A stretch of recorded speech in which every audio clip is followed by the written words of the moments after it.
Ginagawa ko ang lahat, pero wala pa rin akong kwenta sa kanila. I am not ashamed to myself that I commit twice suicide. Wala akong ginawa kundi umiyak na lang. Dahil hindi ko nakikita yung anak ko. Ngayon na puro lungkot.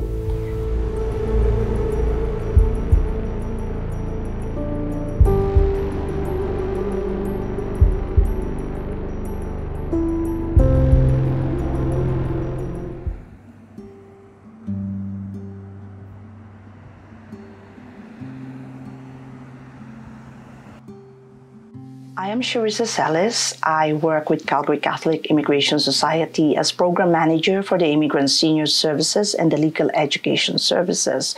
I am also the co-chair of Calgary Elder Abuse Awareness Collective, and this is a group of service providers helping seniors, especially those who are victims of elder abuse.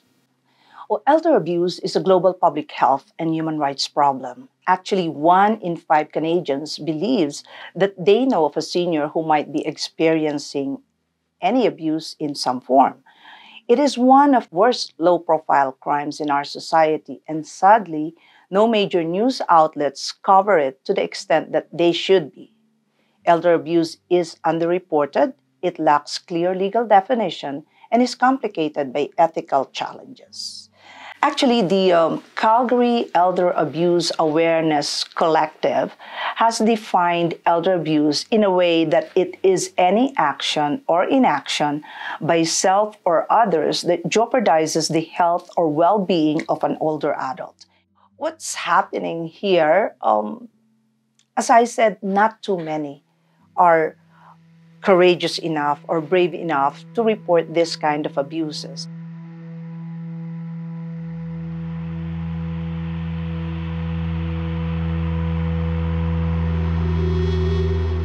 Magandang hapon po.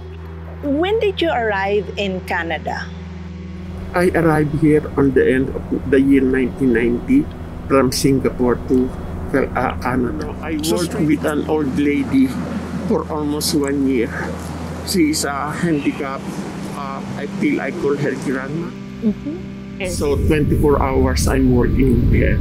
The problem on to it, previous domestic worker came back, so I was the one kicked out, and my agent been said that I should complete 2 years.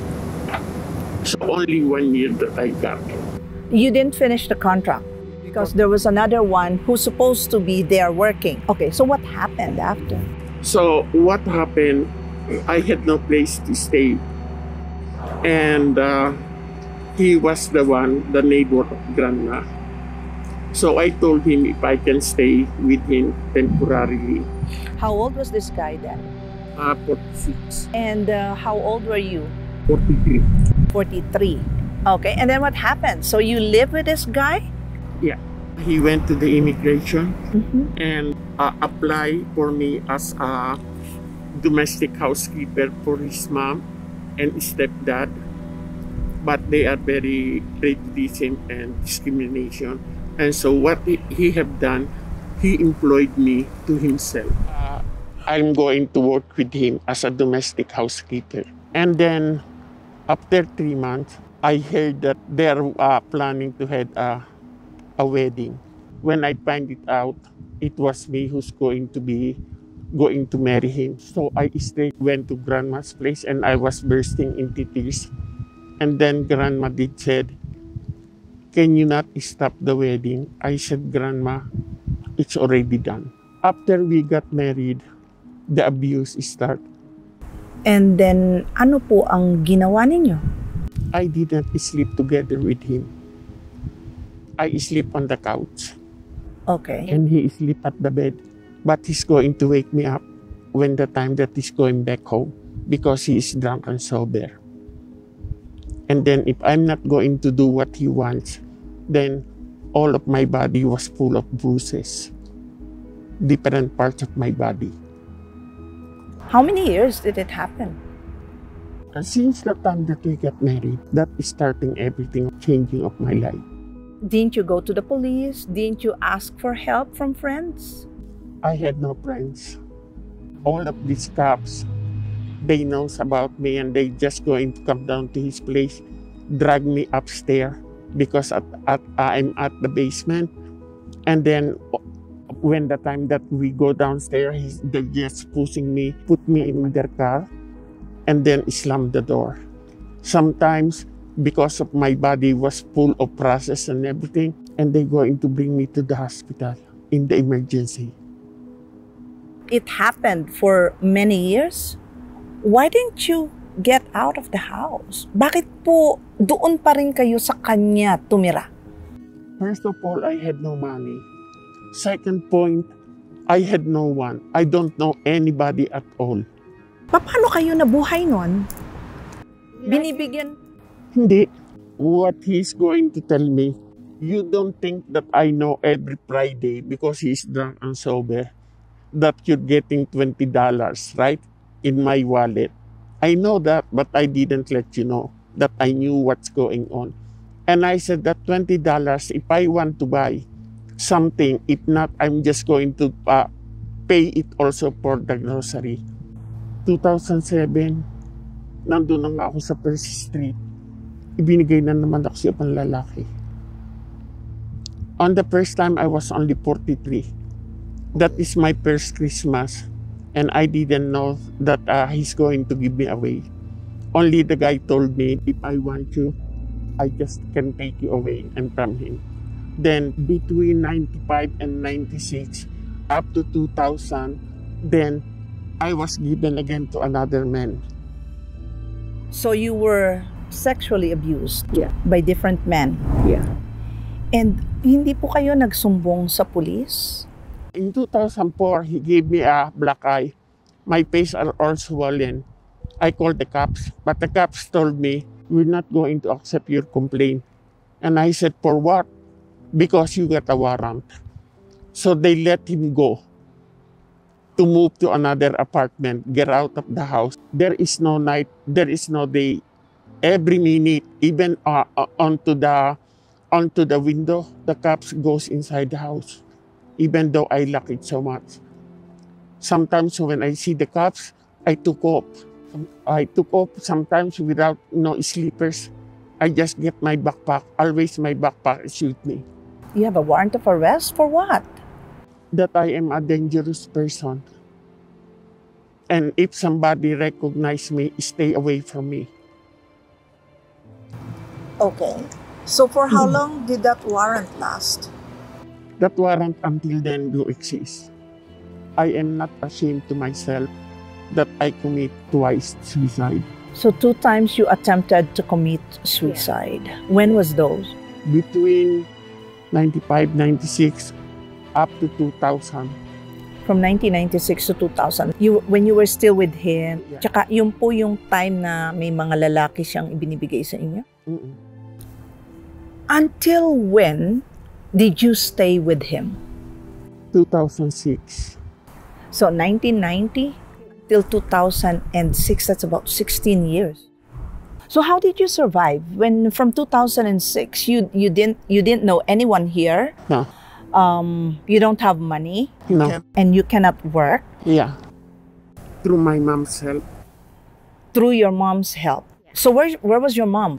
My mom is on the time on the States. Oh, so she lived in the United States. Yeah. And is she still alive? No. No, so she passed. Yeah. When did she pass? Maybe 5 years ago. When I left his place, on the time I became homeless. You were homeless. Okay. What made you decide finally after 16 years that you're gonna leave him?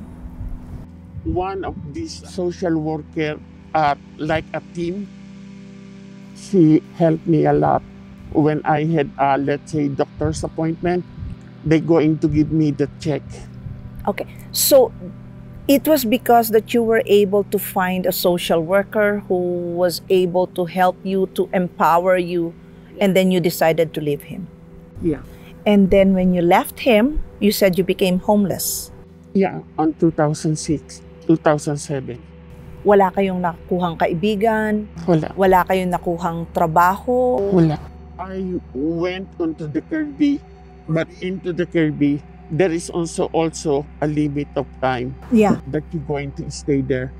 On the 2007, I was given again to another man. Oh, so he still knew where you were? Yeah, Natatrack pa rin po niya kayo? Yeah. Even now. Are you still married No. with him? No. So were you divorced? Yeah, Which year? 2011. Only in 2011. Yeah, But you left him in 2007. So it was only in 2011 that he filed for his divorce. yeah, For your divorce. yeah. Because he wants to get all the money first. The spousal support, beginning from the spousal support, Okay. filing my income tax. So all the things that's on your CRA document, yung tax na pinafile, hindi totoo po yun. Siya ang nagfa-file. So hindi nyo alam na may mga pera palang nakalagay doon. At this point, nakawala na kayo. You said hindi pa rin kayo nakakawala sa kanya? Yeah. You're still being tracked by him? Because he is my contact person. Even my sister, I told them about this abuse, and they said that we had no choice because that is the only way that we can get through with you. Wala na po ba kayong ibang pwedeng gawing contact person except him? You have been with some seniors now that you're a senior, right? Okay. Ilan po ang kaibigan ninyo? Only one. Yeah. So yun po yung nagtitiwala sa inyo at pinagkakatiwalaan nyo ngayon? Hindi pa rin. Hindi pa rin. So ano po yung level ng friendship ninyo ngayon? Just being a member. No? So you're still by yourself, Yeah. isolated, no friend at all? No. Okay, so now that you are receiving your old age security, you also have your GIS, you also have your Alberta Seniors benefit, you have money now. It seems to be that it's not still enough for 600 in paying the rent. Utilities. Have you ever tried applying in a subsidized housing for seniors? They are not allowing me because of the total income. They are allowing me, but not in the subsidized housing. It will be like an apartment for the seniors, like thousands of dollars that you're going to pay.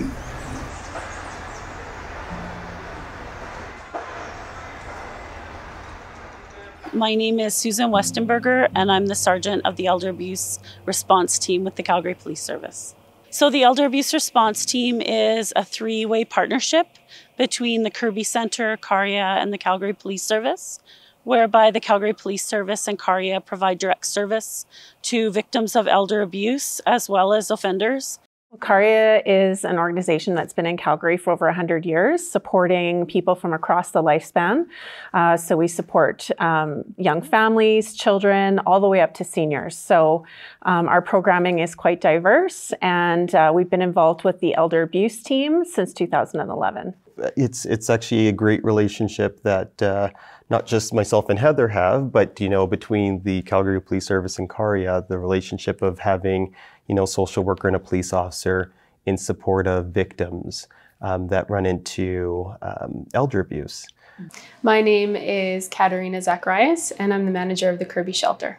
We take care of seniors fleeing elder abuse and those who are 55 plus. Really, our mandate is to serve those seniors fleeing elder abuse and as well as those who are independent. So the role of Kirby Shelter is that we provide one emergency bed for this collaboration. So if the Elder Abuse Response Team, if the CPS and the social workers or the prevention worker, if they're working with a senior in the community who gets onto their ERT caseload and they're in need of shelter, they would sort of do some of that interview process that we do to see if they'd be a fit for our shelter.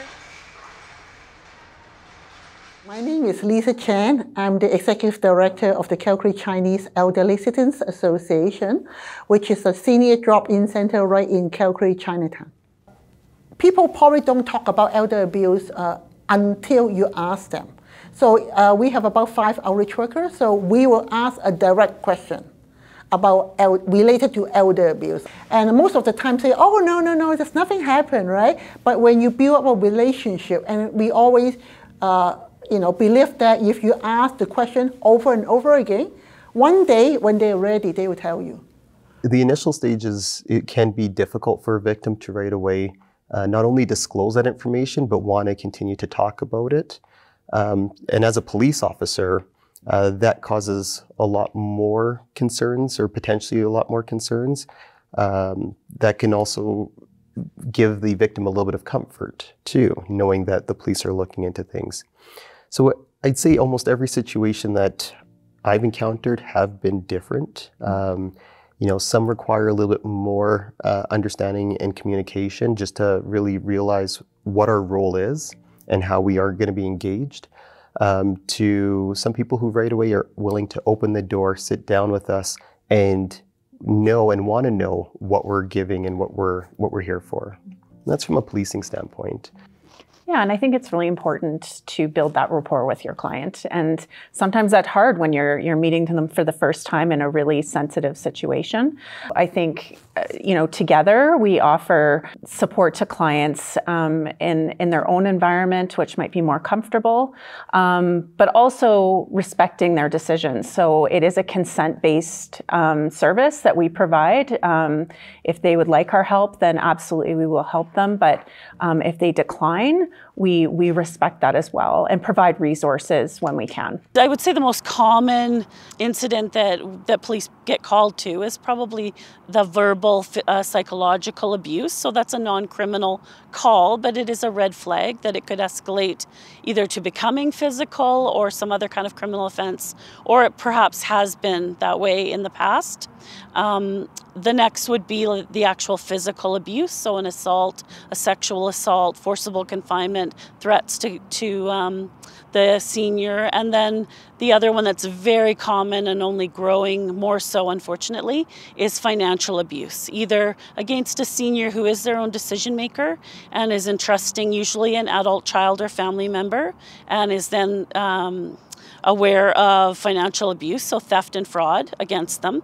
Or it's a senior who's very vulnerable, lacks capacity, is not their own decision maker, and they've entrusted someone as a power of attorney or in an informal way to manage their assets and their money. And usually then we hear from a care facility that their care fees have not been paid and they have no money for daily living. One very common in the Chinese community is the disrespect. That means if you are staying with me, like I don't see you as a person. I see you as like a furniture. If you talk to me, I might ignore you.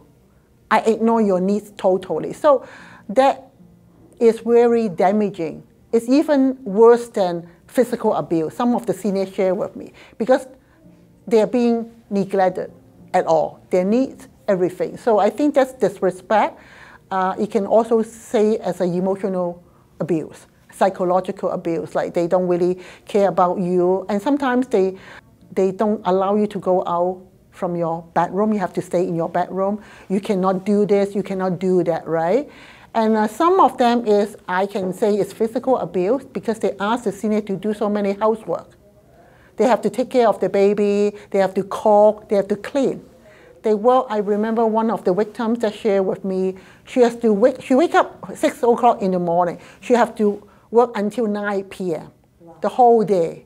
Yeah, and also she also has to take the grandchild to the nearby school and take her back.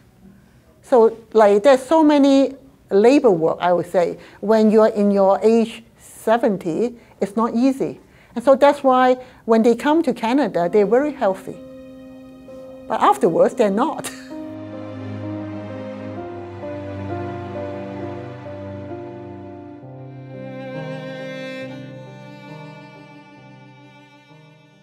Tita, so salamat po sa pagpapaunlak sa amin ngayon para po maibahagi ninyo ang inyong karanasan dito sa Canada. Ilang taon na po kayo, tita? 94. Mahigit ng 90 pala kayo. And mga ilang taon na po kayo dito sa sa Canada? Kasi nung dumating ako dito sa Canada, 70 lang ako noon. So, mahigit na po kayong 20 years dito. Nung po ba kayong pumunta dito, kayo lang pong mag-isa? Hindi, kasama po ang asawa ko. Pirmi naman kami magkasama eh. Paano po kayo nakarating dito? Sinulatan kami ng anak ko na magbakasyon naman. O kaya nagbakasyon kami dito. Ayun, nung nandito na kami, kinumpinsi kami nung anak ko na, matatanda na kayo. Magpahinga naman na kayo. Inisip naman namin mag-asawa na gusto na rin namin magpahinga dahil may negosyo din naman kami sa Pilipinas. Ayun, nakasunduan namin nga na kung paano mag-stay kami dito sa Canada. Nung bagong dating naman kami sa kanila, wala pa silang bahay noon. Nagre-renta lang sila ng bahay. Usong-uso ba nung araw yung titignan mo muna lahat yung mga show homes? Show homes noon. Yung panahon yung ganun noon eh. Oo. Ngayon, pagka pinili mo naman yun, pagda-down ka ng 10,000 para gawin na yung bahay. Siyempre, dahil wala naman din silang bahay, nangungupahan lang sila eh. Wala naman 10,000 yung aking anak. Ako nagbigay ng 10,000 para maumpisahan na yung bahay.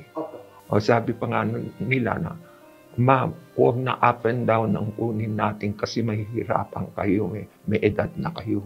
Mabait yung anak ko eh. Ayun, namili kami ng bungalow. Natapos yung bahay, lumipat kami. Masaya naman kami. Tapos kasi, iniwan na nung anak ko yung dating trabaho niya. Kasi gumawa sila ng business. Malis na rin yung manugang ko na yung babae doon sa trabaho niya. Di siyempre, kailangan na naman nila ang pera. Di si mama at papa na naman ang nagbigay ng ng puhunan. Okay. Pero ang pinagtataka ko lang nun, na pag nangangailangan sila ng pera, hindi kaharap yung anak ko at yung babae lang ang nakikipag-usap sa akin. Hindi ko naman pinapansin kasi pareho ko na silang anak eh, hindi ba? Yun ang palagay ko sa kanila. Aksidente kami pero hindi kasalanan ng anak ko. Inano naman kami ng ng insurance, ganun. Binayaran kami ng 15,000 kami, 3. Tiki 15,000 kayo? Aksidente nangyari. Di ngayon, akala namin yung 15,000 na yun, may 15,000 tayo, sabi naman ng anak ko. Tituntua naman kami. Tapos sabi niya, 5 lang naman ibigay ko sa inyo. 5 kayo ng papa, akin na lang yung 20. Nung kailangan daw humanap kami ng malipatan kasi bebenta na lang daw yung bahay. Binigay po ba sa inyo yung pera nyo? Binalik po ba? Hindi isang pera, wala. Lahat yung inutang, wala. Pero siningil nyo po ba? Hindi ako naniningil eh. Maski hindi ako maningil, utang nila yun eh. Walang kasulatan, ganyan. So may kaibigan po kayong kumupkop sa inyo? Oo. Okay, so kinupkop lang po kayo nun? Sinabi ko kung pwede kami muna sa kanya. May problema kami, ganito. Pero wala na kaming ganyan. Wala na kayong pera that time? Naubos din? So from one house to the other, nagpalipat-lipat po kayo? Okay. So may mga kumupkop naman ng mga kaibigan ninyo sa inyo. So nung nawala po ba si Tito, nagpakita naman ang anak ninyo? Noong nasa ospital nga hindi man lang nagpakita eh. So simula po nang umalis kayo sa bahay ng anak ninyo hanggang sa na-ospital, si Tito hanggang sa nawala, hindi na po kayo kinontak ng anak ninyo hanggang ngayon po? So nung pong na-diagnose kayo ng breast cancer, hindi rin po kayo naalaala ng anak ninyo? Ilalabas na lang ako sa ospital. Walang maglalabas sa akin. Wala akong ginawa, kundi umiyak na lang. Dahil hindi ko nakikita yung anak ko. Ngayon puro lungkot. Meron akong oras sa gabi na habang ako nagro-rosary, umiiyak. Yun ang buhay ko. Ngayon pag nagri-ring ang telepono, sinasagot ko, walang sumasagot. It was in 2019 when this project was approved, so the Philippine Festival Council of Alberta applied for this grant from the New Horizons for Seniors program so that there will be this documentary on elder abuse. So what we envisioned that time was to make sure that the community is aware that elder abuse has been happening. And so what we did is to look for the victims and try to interview victims. It wasn't really that difficult to get the victims. However, we would like also to get the point of view of the alleged perpetrators. Unfortunately, we weren't that successful, mainly because no one would like to go out and say, hey, I abused one victim or I abused a senior. So it's kind of understandable. Files, they'll often say that they came upon financial hard times, that they felt that they were just collecting their inheritance early, that they had nowhere else to go, so they had to live off their mom and dad or their grandma and grandpa. And then with the physical incidents, I think there's often, the mental health and addictions are factors. And then also, there can just be, again, that cycling of domestic violence or, kind of the power and control and or stress level of the offender. But something's caused this relationship to take, I guess, that turn into being very unhealthy and possibly even physically violent. And then we have some cases where there are offenders are experiencing genuine caregiver burnout. And there are resources that we can access, mostly through our social work partners with CARIA. They can access resources to help with caregiver burnout and prevent elder abuse. Because in our culture, abuse is the last thing that you will identify. And often than not, abuse is happening, but to the person that's being abused, it's in the normal. Empowering them to go forward and come forward with the case is the hardest, because you are going against the norm. And for the support system of that individual, it would break the relationship, because some would be in support and some would not. And most often the reason why they refuse to support is that the stigma attached to it, the shame attached to coming out and saying, yes, this is happening in our family, and that my mom or my grandma is being abused. Ganun talaga yung matatanda na galing sa Pilipinas, masyadong malapit ang puso nila sa kanilang anak, ayaw nilang masaktan kanilang anak, kaya pinababayaan nilang magsakripisyo sila para lang hindi na masaktan yung anak.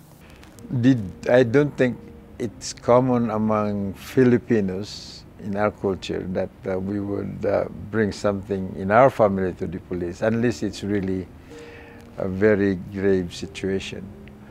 Some instances really needed the police attention, but because again our culture is such that we don't want to bring bad news to the family, so they would just hold it back and say, maybe some other way I can complain about it. I don't think so. I don't think anyone can be in male about elder abuse. It happens in all the communities. But I truly believe that some people are more higher risk because they're immigrants. They don't know the language. They don't know where to get help. So you just imagine a 75 years old immigrant senior. They don't have anybody. So if they are being abused by their sponsor, where can they go, right? So they're in a very high-risk situation, I should say. I think there are always barriers to people seeking help. And that could be cultural. Like within the culture, there might be different ways of seeking information, and it might not be through the police initially or a social worker. If they've had, negative experiences with either discipline, they might be reluctant to seek help. That's our role to make sure that people are comfortable. So if they need a translation, or if they feel more comfortable with someone from their community being there. Culture can be a factor in people's situation because that builds their understanding of how to interact, not just with police, but with others too, right? And, I do look at from, my culture, where my family's from, and how that plays a role within policing and engagements with getting support and resources there. And typically from my culture, family's the big factor. We deal with family first, and then we reach out to support after. And so that can also pose issues for people when, the issue is the family, and then how to step outside of that to gather resources.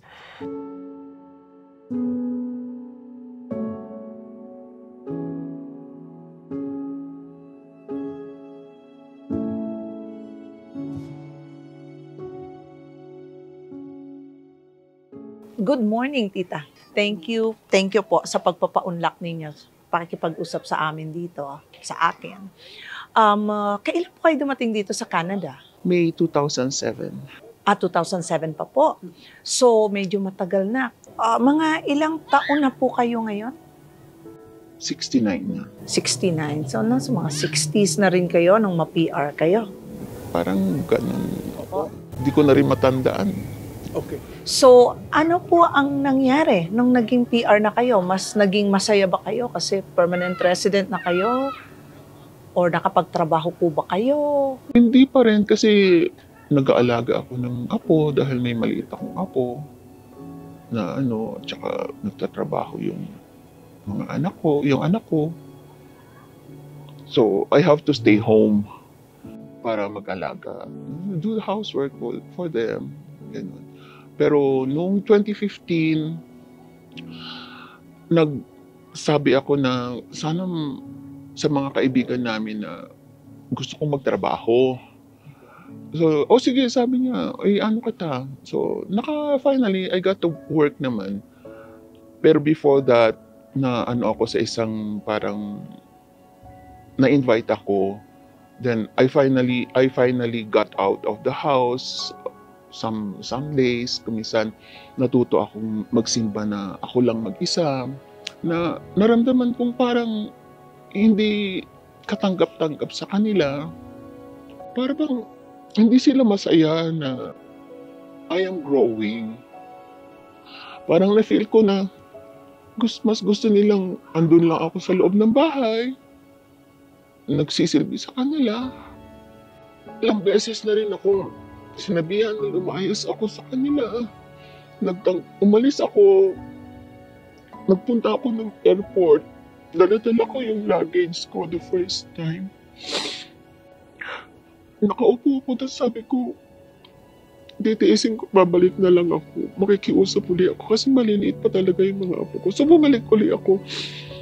Tapos pangalawa, pinalayas ulit ako, pero hindi ko na ma-recall yung second eh.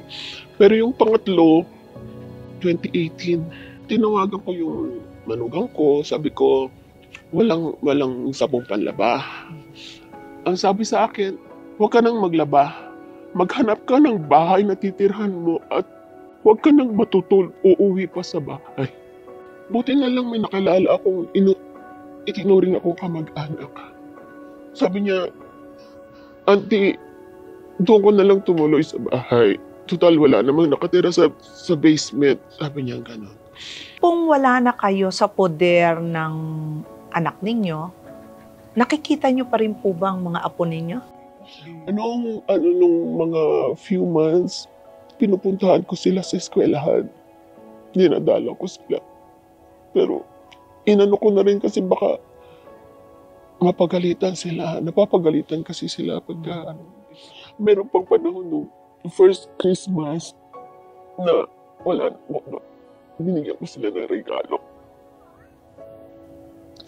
Pinabalik sa akin. Hindi pinabuksan sa mga bata. May pagkakamali din siguro ako. Hindi ako naging mabuting ina siguro sa kanila. Yun ang parang na-feel ko eh.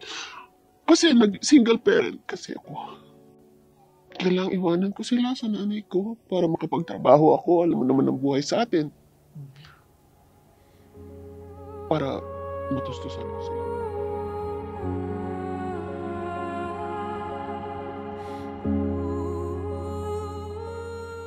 I think it's important to get more people to know what's elder abuse and how can they help, and also what's their right, what's the role that they can play. So I think, and I hope that it can start when people are really young, like they know what's elder abuse, what can they do. So especially for the teenagers, right? So they have grandma. So how can they, help grandma if they see the situation like that? Or how can they help a senior? I think everyone have a role to play. Kung sa palagay niyo po, kayo ay isang biktima ng pang-aabuso, maaaring yung pamilya ninyo o yung kaibigan ninyo ang nang-aabuso sa inyo. It could be physical, sexual, or financial, o kaya po yung gamot na hindi ibinibigay sa inyo or kinakaligtaan kayo. Marami pong mga service providers ang po pwedeng makatulong sa inyo.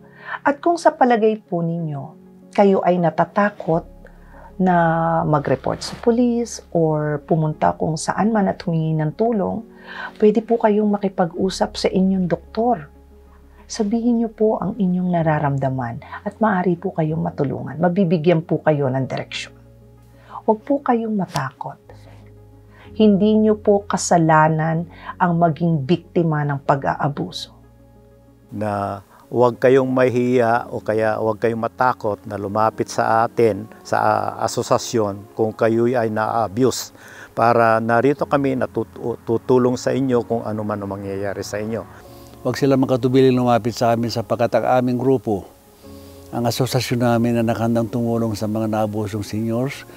So tita, kung kaharap ninyo yung anak ninyo, ano po yung sasabihin ninyo sa kanya? Kung sabihin ko sa kanya, kung ano man yung ako pa ang hihingi ng tawad sa kanya, kung ano man yung naging kasalanan ko sa kanya nung bata siya. Hanggang ngayon, mahal ko siya. Kahit na gano'n ang sinasabi niya sa akin kasi anak ko pa rin siya.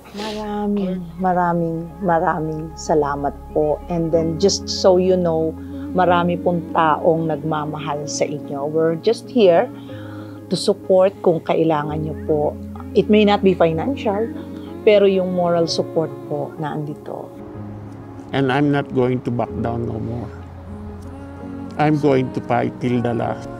Keeping me strong is like telling you the truth. It's like when I am with you, with the CCIS, with the Golden Generation, and now with the help of these people that it's helping me. Matagal ko na sa pinatawad.